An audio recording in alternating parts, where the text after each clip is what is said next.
Sosok DH wanita bersuami di Kabupaten Ogan Ilir, Sumatera Selatan nikah lagi viral. Wanita usia 32 tahun itu menikah lagi dengan pria lain demi mobil Pajero. DH tega mengkhianati suaminya, M. Teguh, 37, demi pria berinisial ML yang menjanjikannya mobil Pajero. Nasib apes menimpa DH usai menikah. Suami keduanya, ML tak kunjung tepati janjinya.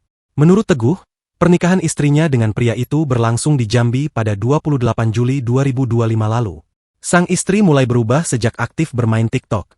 Selain berubah dari segi penampilan, sikap DH kepada Teguh juga mulai berubah. Teguh yang merupakan warga Kecamatan Tanjung Raja, Kabupaten Ogan Ilir mengaku telah mengingatkan istrinya untuk membatasi interaksi di media sosial. Namun, DH tak menggubris nasihat suaminya. Saya sudah ingatkan agar batasi saja main TikTok.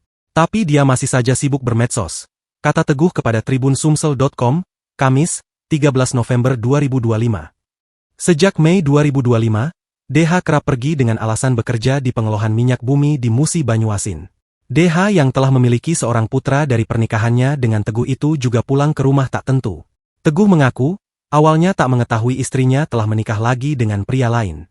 Fakta itu ia ketahui dari teman istrinya.